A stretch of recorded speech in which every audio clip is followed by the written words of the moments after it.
It's my parents that really planted the seed when it came to my desire to travel. My mother was an avid traveller. She was a nurse and there wasn't many jobs in Ireland, so she kind of worked everywhere. One of my favourite stories is about her going to live in Australia for several years.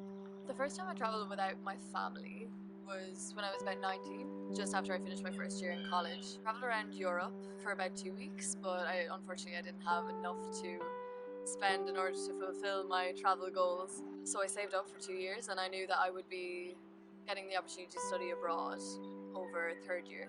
And currently I'm in Australia, which is where I studied. And now that I'm over this side of the world, I've been exploring lots of other places around here too. So there wasn't much of a culture shock when I travelled around Europe, but I was prepared for one when I went to Thailand with my friend. We were volunteering with a female monk, and she really opened my eyes to how difficult it could be to be accepted by another culture, since she was actually finding it quite difficult to be accepted by her own culture. As a female, she wasn't seen as an appropriate monk, in Thailand at least. In Sri Lanka, she was ordained and that was completely fine, but as soon as she returned to Thailand, she was frowned upon, and the community did find it difficult to accept what she was doing and why she was doing it.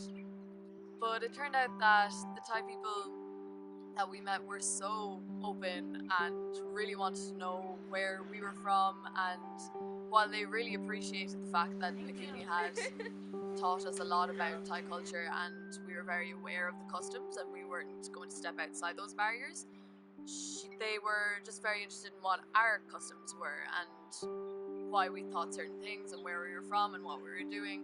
And then once we told them that as accurately as we could with no Thai language, um, yeah, they showed us like what they did every day, and it was fascinating. And just the openness kind of dominoed. Really, it was great.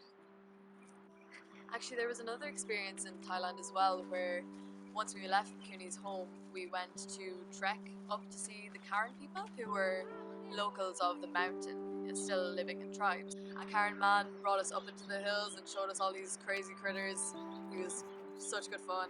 And then as soon as we met the other people, he spoke great English and he translated from one to the other, and they were just such lovely people. And we didn't even need the translator sometimes, because all you needed was an expression, and they were so wonderfully kind and open, and it was a great experience all around, really. It just shows how you don't need to speak the language or use any words to feel accepted, really, I suppose. Just a bit of food and a smile.